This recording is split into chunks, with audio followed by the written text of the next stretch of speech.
Puji Tuhan, semuanya baik ya. Haleluya, senang sekali saya boleh sama-sama di sini. Hari ini tanpa terasa waktu berjalan cepat sekali. Kita sudah di minggu terakhir bulan April ya. Waktu berjalan dengan cepat. Tapi saya percaya setiap kita yang mengikuti tuntunan Tuhan, kehendak Tuhan, kita sedang dibawa pada rencana Tuhan yang sempurna. Saya percaya saudara akan mendapatkan semua yang baik yang dijanjikan Tuhan di tahun 2024 ini. Katakan sama-sama amin. Lihat kanan kiri bilang bangkit jadi teranglah. Ya, semua kita mau dipakai Tuhan menjadi terang. Nah, hari ini saya ingin berbicara tentang pesan Tuhan yang sangat penting. Sebelum Tuhan Yesus naik ke surga, Tuhan Yesus menyampaikan kepada murid-muridnya, Tuhan Yesus berkata, karena itu pergilah. Jadikanlah semua bangsa muridku. Baptislah mereka dalam nama Bapa, Anak, dan Roh Kudus. Dan ajarlah mereka melakukan segala sesuatu yang telah kuperintahkan kepadamu. Dan ketahuilah aku menyertai kamu senantiasa sampai kepada akhir zaman. Matius pasal yang ke-28 ini yang disebut, yang kita sering mendengar dengan sebutan amanat agung Tuhan Yesus. Saudara, kalau Tuhan Yesus sebelum naik ke surga menyampaikan pesan yang penting, pasti orang kalau sebelum pergi mungkin gak balik lagi, pasti pesan-pesannya itu sangat penting. Kalau kita tanya pesan Tuhan yang paling penting mana, ya ini amanat agung. Itu diberikan kepada murid-murid Tuhan Yesus, tapi bukan hanya murid-murid Tuhan Yesus pada zaman itu, tapi pesan ini berlaku untuk murid-murid Tuhan Yesus zaman ini. Ya, bukan hanya zaman waktu Tuhan Yesus itu, tapi zaman sekarang saudara dan saya, berapa banyak mau dipakai menjadi murid Tuhan Yesus. Kita berikan tepuk tangan buat Tuhan Yesus. Katakan amin. Sekali lagi saya mau tekankan, Tuhan Yesus itu dikatakan di ayat ini, jadikan semua bangsa muridku. Jadikan semua bangsa murid Tuhan Yesus. Tuhan Yesus tidak cari fans. Fansnya Tuhan Yesus banyak, kalau dihitung miliar mungkin ya. Sudah dari zaman dulu sampai zaman sekarang. Saudara, fansnya banyak, Tuhan Yesus gak perlu fans. Tuhan Yesus juga gak perlu followers. Ya, followers aja bisa unfollow. Saudara. Tuhan Yesus gak perlu followers. Yang dia perlu murid. Tuhan Yesus berkata, jadikan semua bangsa muridku. Tuhan Yesus mau saudara dan saya menjadi murid-muridnya. Murid Tuhan Yesus pada zaman ini. Nah, saya ketika merenungkan tentang menjadikan murid, saya berdoa semua gereja-gereja Tuhan di bawah CK4 ya. Jadi yang VOT di tempat ini juga di bawah CK4. Saya tuh ditaruh Tuhan, ini murid yang seperti apa yang Tuhan mau. Murid yang seperti apa yang Tuhan percayakan buat kami. Itu kira-kira doa saya. Tapi Tuhan selalu ingatkan tentang apa yang dikatakan Tuhan Yesus dalam Yohanes 4 ayat yang ke-23 dan ayat yang ke-24. Yuk kalau bisa kita baca sama-sama ya. Yohanes 4 ayat 23. Mungkin ayat 23 saja dulu. Yohanes 4 ayat 23 kita baca sama-sama ya. Ini perkataan Tuhan Yesus tentang seorang penyembah. Kita baca yuk, 1, 2, 3. Tetapi saatnya akan datang dan sudah tiba sekarang bahwa penyembah-penyembah benar akan menyembah Bapa dalam roh dan kebenaran. Sebab Bapa menghendaki penyembah-penyembah demikian. Ya, sebab Bapa menghendaki penyembah-penyembah demikian. Dalam terjemahan bahasa Inggris lebih tepat dikatakan sebab Bapa mencari penyembah-penyembah demikian. Ya, dikatakan the Father is looking for, mencari those who will worship Him that way, yaitu yang menyembah sebagai penyembah benar. Kalau boleh saya tekankan, perkataan Tuhan Yesus ini bukan berbicara semata-mata soal penyembahan. Tapi yang Tuhan Yesus fokuskan, perhatikan, Tuhan Yesus berkata penyembahnya. Yang Tuhan Yesus cari itu penyembah benar. Bukan penyembahannya yang utama di mata Tuhan Yesus. Penyembahannya adalah apa yang dinaikkan atau yang dihasilkan, dikeluarkan oleh seorang penyembah. Kalau penyembahnya benar, penyembahannya pasti benar. Tapi banyak orang memulai dari soal penyembahannya. Oh, musiknya, nyanyinya, lagunya. Bukan itu, Tuhan gak terlalu berurusan sama itu. Tuhan itu berurusan untuk saudara dan saya, penyembah-penyembahnya. Dan dia cari penyembah-penyembah yang benar dari generasi ke generasi sampai hari ini. Dan bagi saya, yang Tuhan taruh di hati saya, kualitas murid sejati yang Tuhan mau, itu adalah seorang penyembah yang benar. Seorang penyembah yang benar bagi saya itu sama dengan seorang murid yang sejati yang dicari Tuhan. Karena itu saudara, saya berdoa setiap kita itu masuk pada kualifikasi yang Tuhan cari. Dia mencari seorang penyembah yang benar.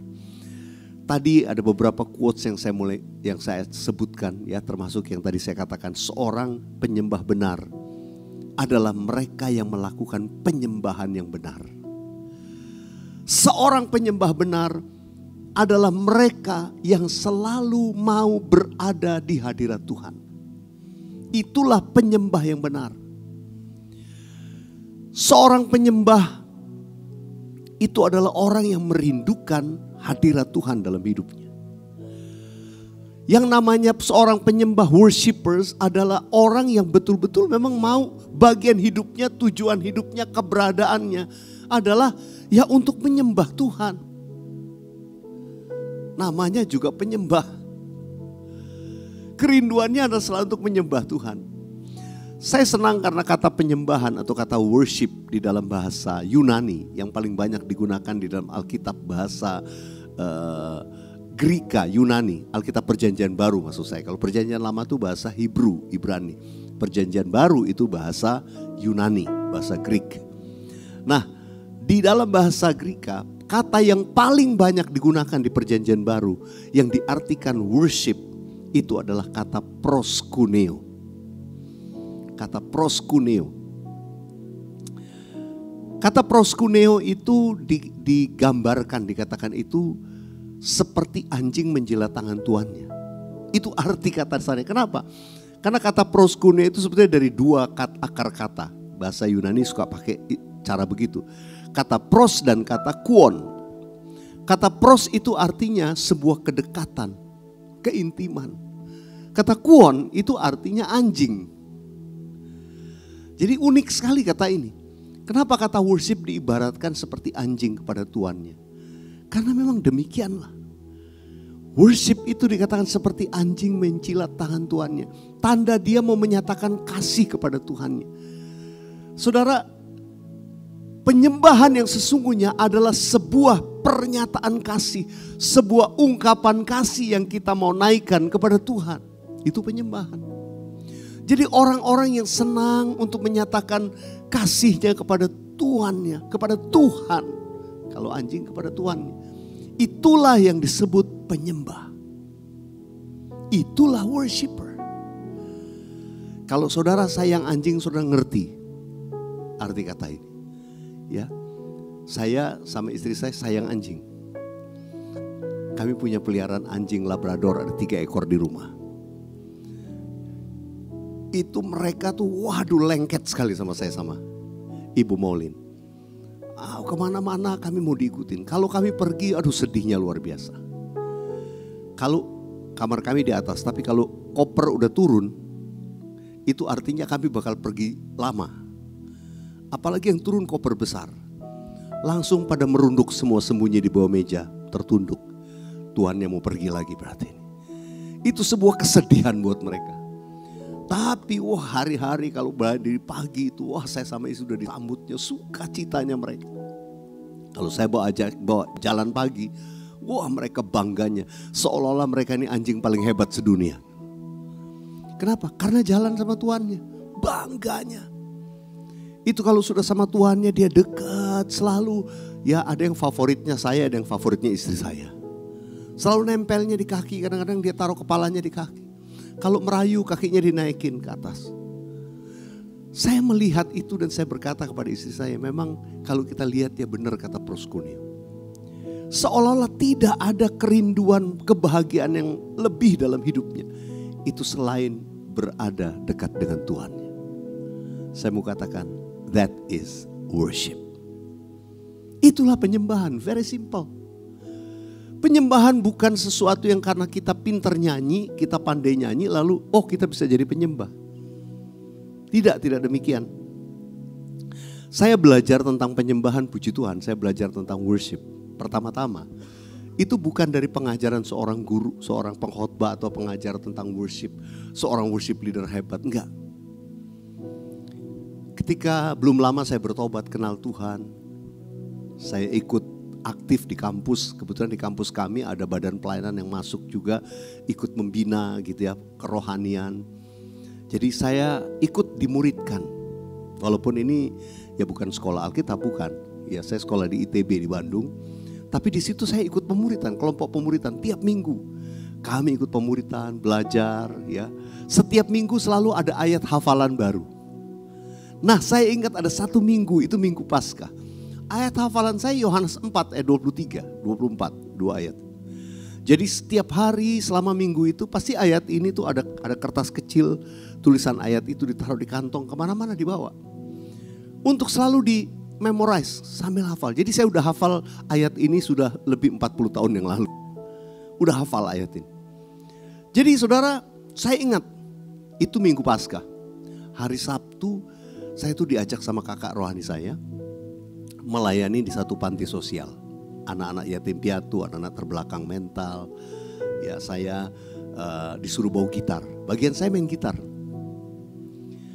Sambil main gitar, saya ajak anak-anak nyanyi. Ya, nah bagian kakak rohani saya yang cerita, bagi hadiah, doain anak-anak. Nah bagian saya ini main gitar. Saya duduk di kusen jendela. Di sebelah saya tuh ada anak kecil yang tadinya main-main terus dia sengaja mengasingkan diri, dia mau cari tenang dekat saya. Sementara anak yang lain ada yang lari-lari gitu ya. Saya tiba-tiba di tengah-tengah acara itu saya merasakan sesuatu yang berbeda. Saya mengalami pengalaman supranatural yang pertama buat saya. Tiba-tiba saya tuh seperti masuk di satu ruangan yang berbeda. Kayak kalau saudara lagi di tempat di luar gitu, saudara masuk mobil, tutup pintu, zep, tiba-tiba suara di luar tuh jadi agak mengecil. Saya seperti masuk di ruangan seperti itu. Saya pikir apa kuping saya yang alami gangguan, tapi saya rasa saya seperti di ruangan yang berbeda. Dan ada seseorang di belakang saya. Dan saya merasakan kasih Tuhan yang luar biasa. Saya rasakan ada seperti satu kesejukan turun dalam diri saya. Saya merasakan itu yang namanya hadirat Tuhan. Tiba-tiba ada suara yang berkata kepada saya, aku sudah memilih engkau menjadi penyembah di hadapanku. Wah, itu saya tuh rasanya saya suka cita. Saudara, tiba-tiba saya ingat ayat hafalan saya, menjadi penyembah benar. Oh, mungkin karena ayat ini. Lalu saya berkata, ya Tuhan, saya mau jadi penyembah benar. Ajar saya untuk jadi penyembah yang benar. Saya doa, saya seperti berkomunikasi dan Tuhan bilang, aku mau mengajar kamu jadi penyembah benar melalui anak kecil di sebelah kamu. Saya baru ngeh kenapa anak ini disuruh Tuhan ke sebelah saya. Saya perhatikan anak ini nyanyinya Komat Kami beda sama lagu yang dinyanyikan anak-anak yang lain. Saya perhatikan anak ini. Lalu kemudian saya dekatkan diri saya untuk dengar anak ini. Kenapa kok Tuhan mau ngajar saya? Saya pikir jadi penyembah harus seperti anak kecil. Tapi saya curious, saya deketin, saya dengar gimana anak ini nyanyi. Tiba-tiba saya dengar suaranya nyanyi seperti ini.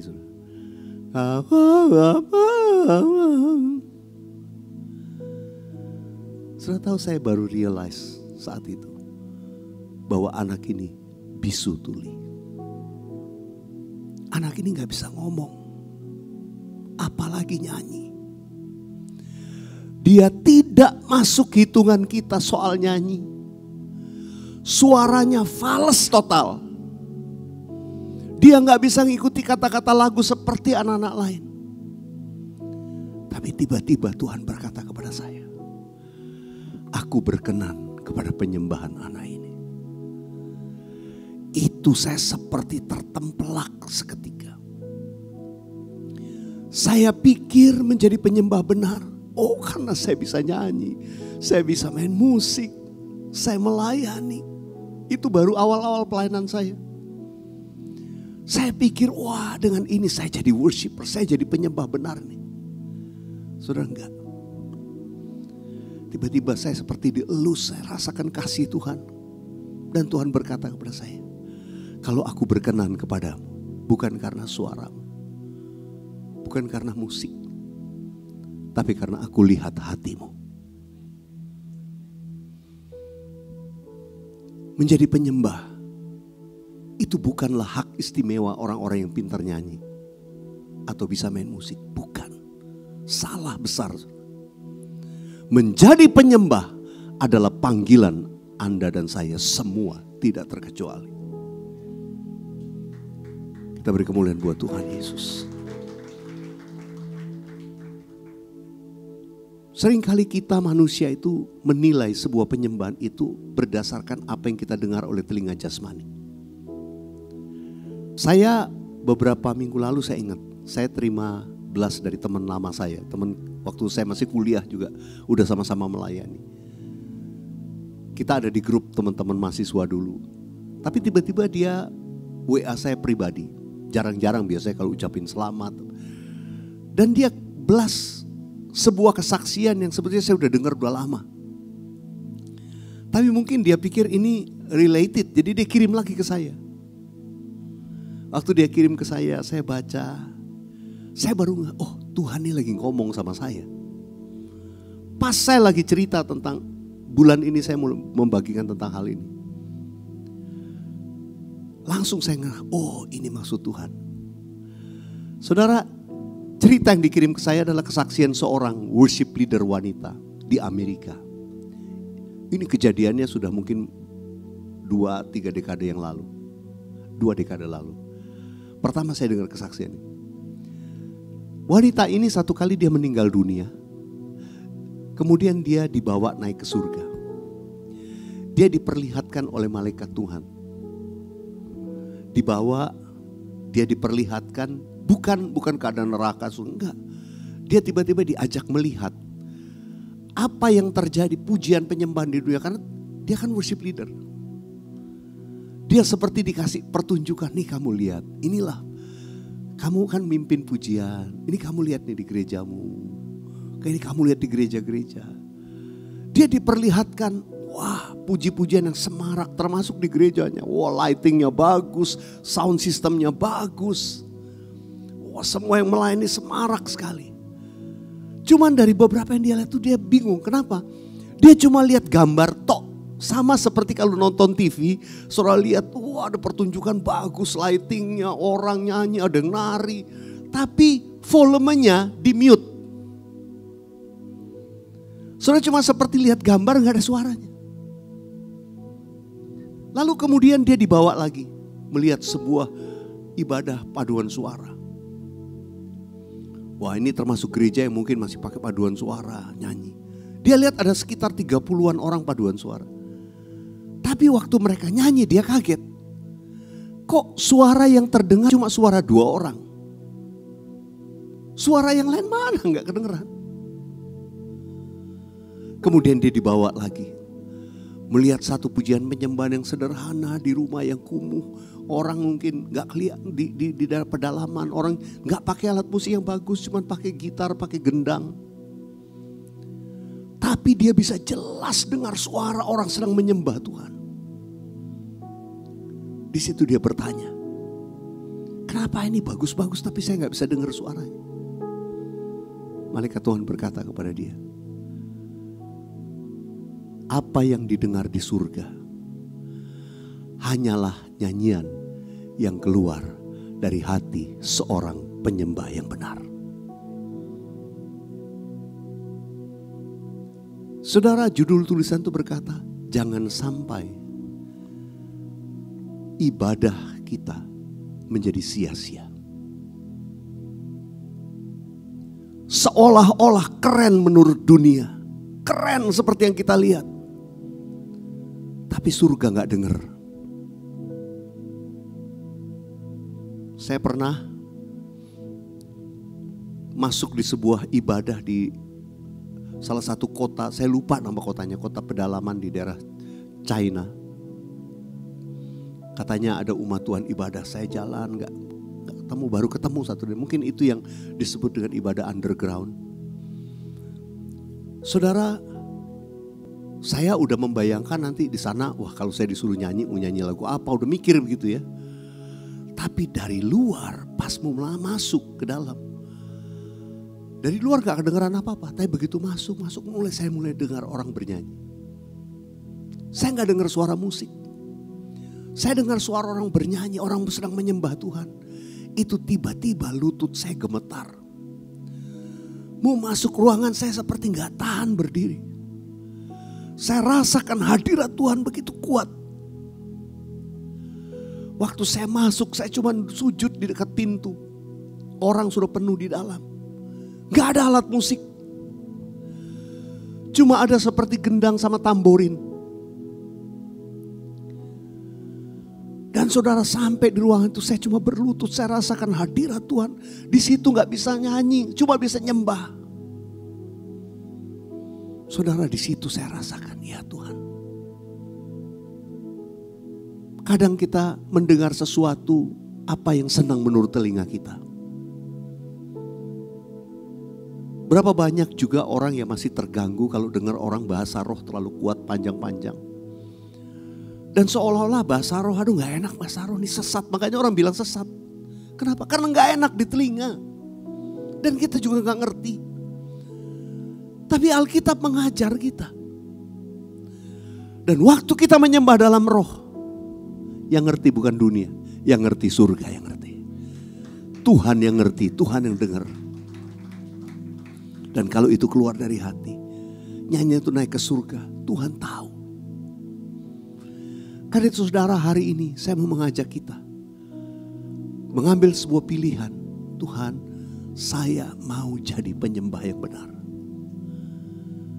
Seorang penyembah yang benar jauh dari penilaian seorang yang bernyanyi atau main musik dengan hebat. Tapi alangkah luar biasanya kalau seorang yang sudah diberikan karunia Tuhan untuk bernyanyi, bermain musik, dia hidup menjadi penyembah yang benar. Sebab menjadi penyembah benar itu bicara tentang lifestyle. Saya mau katakan begini, seorang penyembah benar itu akan mengenal Tuhan secara pribadi. Dia bukan sekedar tahu tentang Tuhan, dia akan kenal Tuhan secara pribadi. Kenapa? Karena seorang penyembah yang benar adalah seorang yang selalu mau berada di hadirat Tuhan, yang selalu mau berjalan bergaul dengan Tuhan. Melalui sebuah perjalanan pergaulan itu, dia akan diubahkan makin serupa dengan Tuhan Yesus. Dalam kitab Mazmur ada satu bagian di mana pemazmur itu mengejek orang-orang yang menyembah berhala. Pemazmur berkata begini, kamu ngapain menyembah berhala? Patung buatan manusia. Punya mata gak bisa ngelihat, punya telinga gak bisa dengar, punya mulut gak bisa berkata-kata. Kamu ngapain nyembah yang seperti itu? Lalu ini tagline-nya, ini kalimat kuncinya. Dikatakan begini, kamu akan menjadi serupa dengan yang kamu sembah. Artinya punya mata gak bisa lihat, punya telinga gak bisa dengar, punya mulut gak bisa berkata-kata. Buta, tuli, bisu secara rohani. Tapi kalau kalimat ini saya ambil secara positif, kalau yang kita sembah bukan patung buatan manusia, tapi kalau yang kita sembah Yesus Kristus Tuhan, maka saya percaya kita akan menjadi serupa dengan yang kita sembah. Kita beri kemuliaan buat Tuhan Yesus. Kita nyanyikan nyanyian ini. Ku sembah Kau dalam roh dan kebenaran. Ku sembah Kau. Ku sembah Kau dalam roh dan kebenaran. Tak seorang pun jua seperti Kau Yesus. Nyanyikan, ku sembah Kau, ku sembah Kau dalam roh dan kebenaran.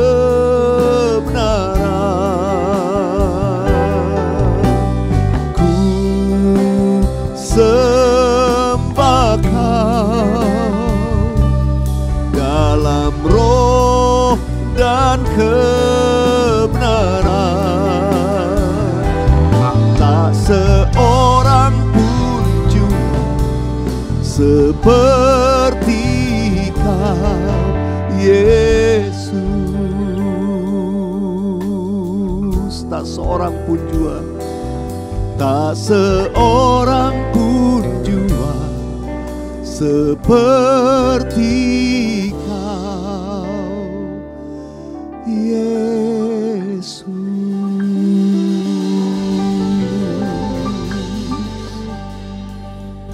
Seorang yang suka menyembah Tuhan, suka berada di hadirat Tuhan, dia akan diubahkan makin serupa dengan gambaran Tuhan Yesus. Karena dia bergaul. Dengan siapa saudara dan saya bergaul, dengan siapa kita setiap hari sering berada, kita akan diubah makin serupa dengan dia. Saudara dikasih Tuhan, seorang penyembah, sekali lagi saya katakan, orang yang bergaul dengan Tuhan. Penyembahan itu bukan sekedar nyanyi sama main musik, enggak. Penyembahan itu harusnya adalah sebuah lifestyle, sebuah gaya hidup, sebuah pergaulan. Bergaul sama Tuhan, bergaul sama Tuhan. Tiap hari melewati hari itu bersama dengan Tuhan. Saya ingat ketika beberapa tahun setelah yang saya tadi saksikan, mungkin sekitar 3-4 tahun setelah itu, saya mulai belajar sesuatu tentang perjalanan dengan Tuhan. Satu kali saya ke sebuah toko buku rohani. Saya masih kuliah tapi udah tingkat akhir. Saya ingat kalau ke toko buku rohani itu biasanya kalau nggak cari kaset, cari buku. Waktu saya lagi cari-cari, tiba-tiba saya memperhatikan ada seperti kayak buku tipis, kecil. Saya pikir, saya baca buku ini aja. Saya nggak perlu beli, saya baca aja pasti selesai nih. Selesai baca, bener aja selesai baca buku itu, habis selesai baca saya taruh. Tapi yang menarik, waktu saya baca buku itu judulnya Berjalan dengan Tuhan. Saya jadi penasaran. Saya buka buku tipis itu. Ternyata dia bercerita tentang Henokh dalam kitab Kejadian. Dikatakan Henokh walked with God for 300 years. Henokh berjalan sama Tuhan 300 tahun lamanya. Lalu ia tidak ada lagi sebab ia sudah diangkat. Saudara, waktu saya membaca itu saya terinspirasi. Untuk yang disebut tadi berjalan dengan Tuhan. Saya baca terus. Dan di buku itu seperti memberikan challenge buat saya. Berapa waktu yang kamu sediakan untuk bergaul dengan Tuhan setiap hari? Di situ saya baca ada seorang yang berkata, dia menyediakan 1 jam setiap harinya dengan Tuhan. Ada orang-orang yang luar biasa yang menyediakan waktunya 3 jam, 4 jam, 5 jam dengan Tuhan sehari. Sampai situ saya mulai mikir nih, saya aja kuliah, mau saat teduh aja sering kali bolong. Ya kadang-kadang buru-buru cuman doa terus berangkat. Wah 1 jam aja susah buat saya gitu ya. Terus kemudian saya baca terus. Di situ, di buku itu seperti menantang. Sebetulnya yang Tuhan minta bukan 1 jam, 2 jam, 4 jam, 5 jam dalam hidupmu. Enggak. Yang Tuhan minta 24 jam. Artinya bergaul dengan Tuhan 24 jam. Saya berpikir Henokh itu pada waktu itu ya pergi ke bukit, dia bertapa di sana sama Tuhan. Wah hebat bener 300 tahun. Tapi ternyata enggak. Dari situ saya memulai buka pengertian iya ya. Karena ayat-ayat selanjutnya berkata Henokh, lalu Henokh memperanakan anak-anak laki-laki dan perempuan. Jadi artinya dia masih sama keluarganya dong. Masih tetap punya anak-anak, adik-adiknya dari Metusalah. Saudara, pada waktu saya membaca kisah itu, saya terus berpikir, iya Tuhan, ajar saya berjalan dengan Tuhan. Saya mau memulai sebuah perjalanan dengan Tuhan. Lalu saya membuat komitmen itu. Tapi saya tanya Tuhan, saya mau lakukan yang seperti apa Tuhan? Nah, gak kebetulan waktu saya lagi baca buku itu, di toko buku rohani itu diputar sebuah nyanyian. Nyanyian itu berkata gini, ini di mana? Di IG ya, gak apa-apa. I need thee, oh I need thee. Every hour I need thee. Oh bless me now, my Savior. I come to thee. Bahasa Indonesianya. Setiap jam ya Tuhan, di Kau ku perlukan, ku datang juru selamat, berkatilah.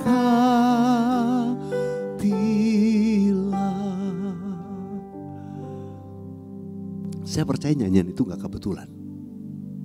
Tiba-tiba Roh Kudus seperti ngomong, kamu mau memberikan 24 jam. Saya bilang iya Tuhan. Tiba-tiba Roh Kudus kasih saya hikmat. Iya Tuhan, saya mau. Saya mau setiap jam yang saya lewati setiap hari, saya ada persekutuan dengan Tuhan. Tiba-tiba saya diberi hikmat. Contohnya seperti sekarang nih, antara jam 11 dan jam 12. Mau saya lagi meeting, saya lagi di kerja, lagi di kantor, lagi di jalan. In between atau di tengah-tengah dalam 1 jam itu pasti ada beberapa menit yang saya ambil waktu. Saya itu bersekutu dengan Tuhan. Saya ngobrol, saya bercakap-cakap dengan Tuhan. Dalam doa seperti cuma curhat aja, ngomong sesuatu. Sama seperti seorang yang bergaul dengan saudara, dekat dengan saudara. Pasti kita sering curhat. Lu tahu nggak gini. Nah, tiap kali kita ketemu teman kan suka gitu. Lu udah denger nggak? Nah, itu hati-hati. Jangan sebarkan berita hoax. Tapi saudara, kalau sama Tuhan nggak ada hoax. Sama Tuhan sudah cerita keadaanmu. Tuhan, saya harus menghadapi ini hari ini. Apa yang harus saya lakukan Tuhan? Tuhan, hari ini lagi menghadapi seperti ini Tuhan. Itu bercakap-cakap, bergaul. Kadang saya cuma nyanyi, nyembah satu chorus, kadang cuma bahasa roh. Lagi meeting, tiba-tiba saya permisi sebentar, saya ke toilet. Karena saya rasakan ada seperti sesuatu yang hilang. Oh iya. Sambil jalan ke toilet saya bahasa roh, saya nyembah. Saya berkomunikasi lagi dengan Tuhan. Habis itu kembali lagi. Saudara, saya mulai belajar. Sejak tahun itu saya ingat, saya mulai membiasakan diri. Setiap jam saya mau nikmati hadirat Tuhan. Kadang-kadang awal-awal agak bolong-bolong gitu ya. Baru ingat lagi. Tapi lama-lama alarm dalam diri saya udah mulai hidup. Kalau 1 jam saya mau lewati seperti saya belum menikmati persekutuan dengan Tuhan. Alarm itu kayak bunyi. Saya tiba-tiba rasakan seperti kehilangan hadirat Tuhan. Oh iya, saya mulai nyembah Dia. Saudara, itu yang namanya berjalan dengan Tuhan. Mungkin setiap orang berbeda. Mungkin setiap orang bisa memilih. Saya tiap pagi saat teduh, saya kerja, nanti jam segini saya doa. Nanti jam segini saya mau dengar firman. Oh, setiap pagi saya mau dengar pujian penyembahan. Saudara, setiap kita berbeda. Tapi mari buatlah sebuah pilihan untuk berjalan dengan Tuhan. Itulah penyembah. Sekali lagi, penyembah adalah sebuah gaya hidup yang dibangun untuk berjalan dengan Tuhan. Saya ingat yang gak pernah saya lupa, di tahun dimana saya buat komitmen itu, saya menulis sebuah lagu tentang berjalan dengan Tuhan. Ceritanya masih nyambung sama di toko buku tadi. Mau pulang dari toko buku gak beli buku, gak beli kaset. Zaman itu kaset ya. Waduh, saya mau keluar pas sendirian lagi sepi. Kasihan juga tokonya, saya kalau nggak beli apa-apa ya. Saya udah pikir lagi menghemat mahasiswa tuh. Udah mau habis bulan. Ini aja yang murah. Beli selipan Alkitab. Selipan Alkitab murah zaman itu. Jadi saya beli sebuah selipan Alkitab. Di antara beberapa contoh selipan Alkitab, ada sebuah tulisan Alkitab yang bertuliskan Walk with God. Saya ambil selipan Alkitab itu. Murah saya bayar. Saya pulang, saya selipkan di Alkitab saya. Beberapa hari setelah itu begitu saya buka Alkitab, selipan itu yang menjadi titik tengahnya. Dan ternyata saya baru ngeh tulisan di selipan Alkitab itu berbicara tentang sebuah komitmen untuk berjalan dengan Tuhan. Lalu dari tulisan Alkitab, dari selipan Alkitab itu, saya mulai gubah menjadi sebuah puisi. Saya cuplik dari beberapa kata-kata. Saya tulis menjadi seperti puisi. Minta nada A. Lalu saya mulai bermazmur. Jadilah lagu ini. Today I will walk with my hands in God. Today I will trust in Him and not be afraid. Nyanyi sama-sama yuk. For He will be there. For He will be there every moment to share on this wonderful day He has made.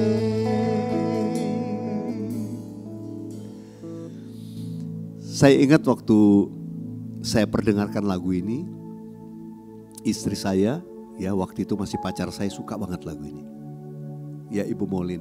Sehingga waktu kami menikah, zaman itu masih jarang yang lakukan, tapi waktu itu kami lakukan sesuatu untuk gift rekaman kami. Ya, biasa orang bikin gift rekaman, kami bikin kaset. Ya, kaset yang pitanya cuma pendek, pitanya cuma 15 menit. Jadi double sided cuma 2 lagu pendek-pendek. Lalu kami merekam lagu ini. Today I will walk. Kami nyanyikan di pernikahan kami. Waktu didengar berapa teman, saya ingat Pak Johan Handoyo teman saya. Bilang, well ini bagus banget lagunya. Masukkan di album itu. Jadi kami mau konser. Saya ingat tuh minggu berikutnya mau konser. Ya sama almarhum Pak Febri ikutan di grup tim kami sama-sama. Nah tiba-tiba Pak Johan ngusulkan masuk lagu itu. Bagian produsernya enggak sih. Udahlah udah cukup lagunya, ngapain mesti masukkan ini. Tapi karena dia ngotot, tapi kita gak sempat latihan. Udah kalau gitu nyanyi lagu ini duet aja, William sama Molin. Diiringin piano aja. Oh ya siap. Jadi saudara kami diiringin piano, rehearsal sebelum konser. Sebelum live recording baru rehearsal. Saya ingat waktu itu sama siapa tuh, Yosef Jafar. Terus sama tiba-tiba pemain musik yang lain ikut. Begitu chorusnya dia main. Saudara, benar malam itu lagu itu diselipkan. Seolah-olah di tengah-tengah yang lain ngisi acara bisa rest turun ke belakang. Saya berdua Ibu Molin di depan. Kami belum menikah. Enggak, bukan. Kami baru menikah. Jadi habis menikah itu kita konser 1 bulan sudah itu. Saudara, tiba-tiba apa? Begitu album itu keluar. Dan ternyata lagu yang paling meledak ya Wonderful Day ini. Jadi kadang-kadang yang gak diduga saudara. Tapi yang menarik saya sampai hari ini, itu yang buat saya kadang-kadang sama istri saya suka senyum-senyum. Ini gara-gara waktu pernikahan kita nih lagu dinyanyiin. Dan sampai sekarang lagu ini dikenal sebagai lagu pernikahan. Jadi saya setiap kali datang wedding pasti lagu ini dinyanyiin. Kalau ada sebuah wedding ngundang saya sama istri saya datang hadir, pasti diminta suruh nyanyi lagu ini. Saudara, Saya kalau ingat lagi, ini lagu ini bukan ditulis untuk wedding, bukan. Tapi saya mau beritahu saudara, lagu ini adalah komitmen untuk berjalan dengan Tuhan. Katakan sama-sama, berjalan dengan Tuhan. Komitmen kita hari ini, today I will walk with you Lord. Saya percaya, ini satu quotes lagi saya mau sampaikan. We are special. Kita itu spesial. Because of who we walk with. Kita itu istimewa karena siapa yang berjalan bersama kita itu. Itu yang membuat kita istimewa. Saudara dan saya, kalau kita jalan sama Tuhan, kita jadi istimewa. Saudara pernah ketemu ada teman atau orang yang kalau saudara ke rumahnya, saudara kaget lihat dia foto sama pejabat. Keren banget ya foto lu sama, lu kok bisa ada foto sama Pak Jokowi. Wah, dia pamer-pamer deh foto sama Jokowi. Padahal pas Pak Jokowi lagi ngunjungin mall apa gitu, dia nyamber, Pak foto ya Pak. Des. Abis itu dipajang, hebat banget. Wah. Atau sama pejabat lagi ada acara pesta di mana gitu, ketemu Pak, gitu foto Pak, foto. Nah, fotonya dipajang di rumah gede-gede. Wah, sama pejabat. Lu kenal sama ini? Kenal, padahal gak kenal. Cuman ketemu. Tapi berapa banyak orang memanfaatkan itu menjadi sebuah status. Dimana orang lihat, wah keren ya lu bisa sama ini. Wah foto sama bintang film, foto sama artis dunia terkenal. Wah keren ya lu. Apalagi itu baru foto, apalagi kalau jalan bareng. Saudara pernah lihat? Saudara disebut, lu kok kenal dia ya? Gue lihat lu jalan sama si ini lagi ngobrol. Wah lu kenal dia ya? Saudara, orang yang bisa jalan bareng, apalagi sama seorang yang terkenal. Terus orang bilang, wah keren ya lu bisa kenal sama dia. Saya beritahu saudara, saudara akan istimewa. Karena siapa yang berjalan dengan saudara. Orang gak pernah mikir kalau kita jalan sama Tuhan, betapa spesialnya kita. Kita beri kemuliaan buat Tuhan. We are special because of who we walk with. Dengan siapa kita jalan. Saya mau beritahu ada hak istimewa bagi orang yang berjalan sama Tuhan. Hidupnya spesial. Nah sebetulnya saya bagikan pesan ini, saya ingin mengajak jemaat Tuhan. Dalam bulan Mei, dalam bulan 5, saya itu akan mengadakan sebuah program, bukan program sebenarnya, sebuah, ya disebut program boleh, untuk mengajak jemaat Tuhan semua mengikuti sebuah pengalaman, pengalaman yang spesial. Saya beri judul To Be a Worshipper Experience, TBAW Experience. Jadi ini bukan kelas, bukan pemuritan, tapi ini adalah sebuah experience. Karena berjalan dengan Tuhan adalah sebuah experience, bukan sebuah pelajaran. Saudara jadi penyembah benar bukan karena pengetahuan kita, enggak. Tapi karena kita berjalan dengan Tuhan. Waktu kita mulai mempraktekkan, nanti itu menjadi sebuah kebiasaan. Mungkin kita perlu di awalnya sebuah program yang memaksa kita untuk lakukan itu. Berjalan dengan Tuhan.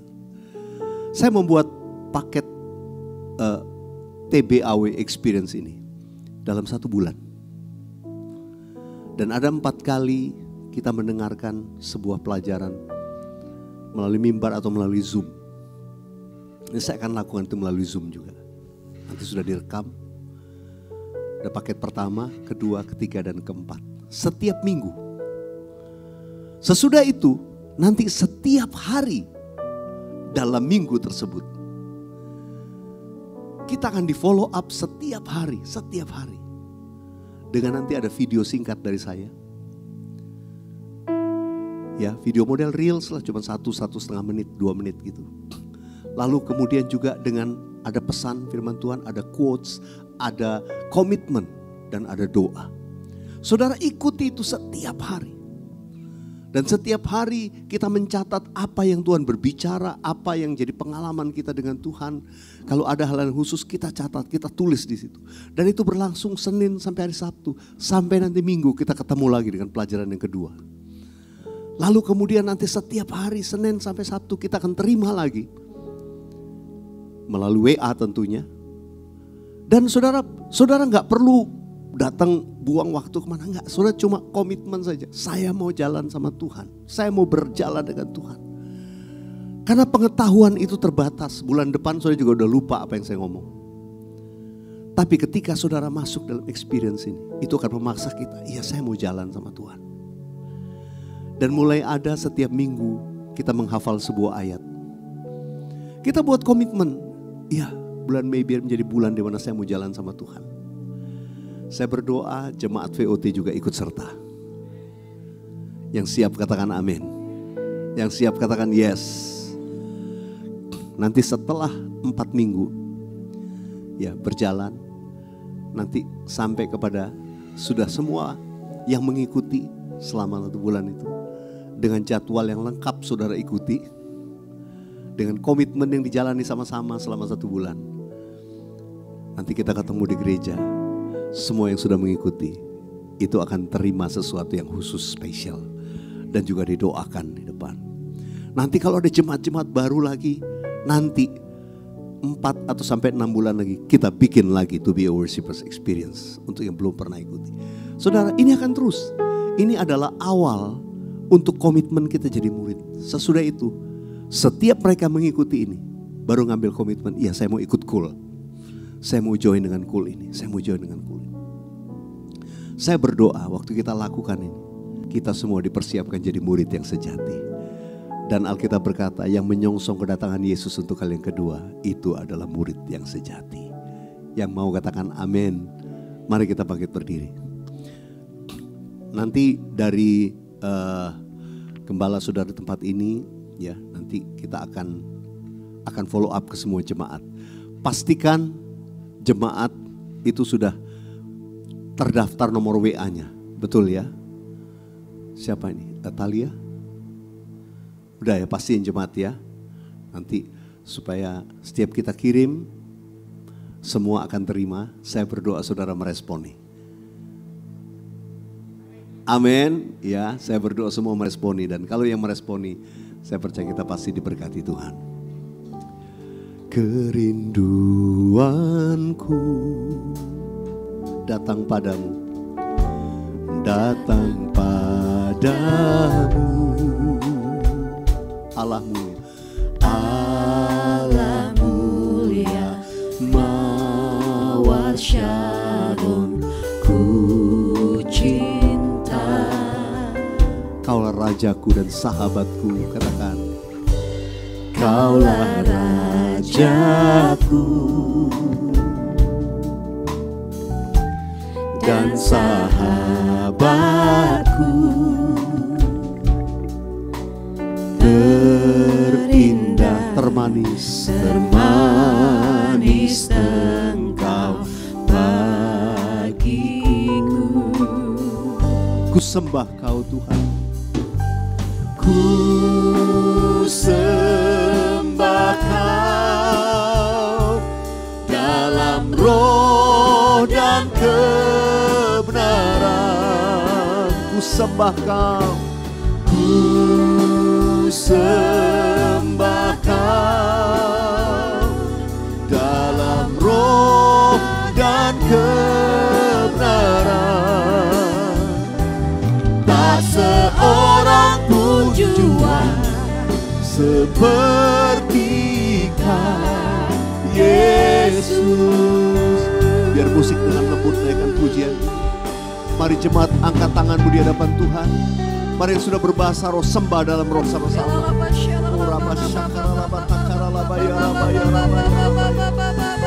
Kami mau buat komitmen hari ini. Kami mau berjalan dengan Tuhan. Kami mau menjadi penyembah-penyembah yang benar. Sebagai murid yang sejati, yang dicari oleh Tuhan hari-hari ini. Dan biar Engkau menemukan kami ya Tuhan. Ini kami Yesus Tuhan. Oh, katakan ku sembah Engkau Yesus. Ku sembah Kau dalam roh dan kebenaran.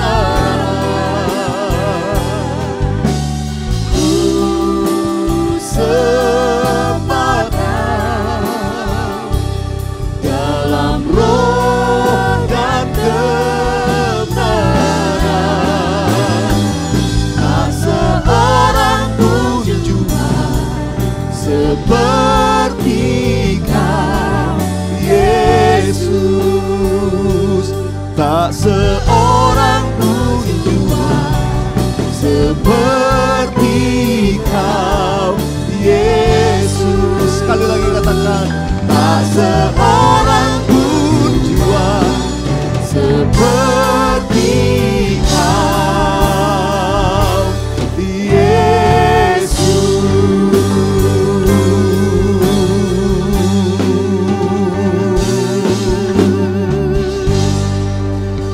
Haleluya, haleluya. Mari kita angkat tangan kita di hadapan Tuhan.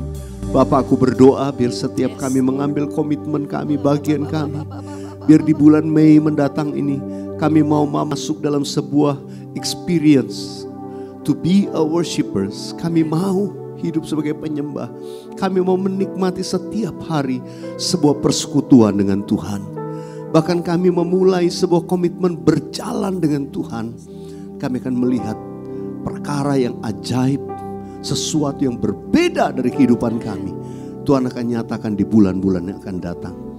Tuhan, bawa kami makin melekat dengan Engkau.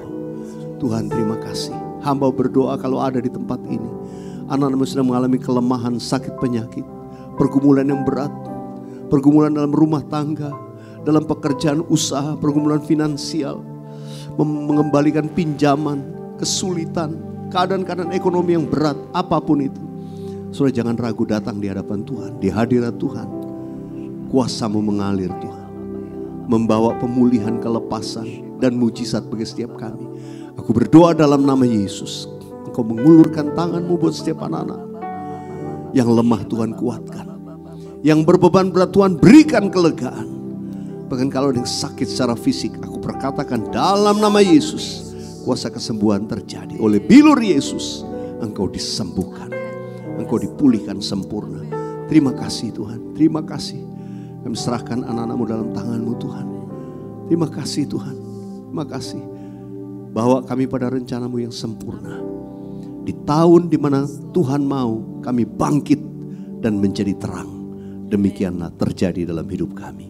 Terima kasih Tuhan, hamba boleh menyampaikan pesan firman-Mu, meteraikan oleh kuasa Roh Kudus-Mu bagi setiap kami. Di dalam nama Tuhan Yesus Kristus. Sama-sama katakan amin. Tepuk tangan sama-sama. Sebelum duduk lihat kanan kiri, bilang gini, to be worshippers, jadi penyembah.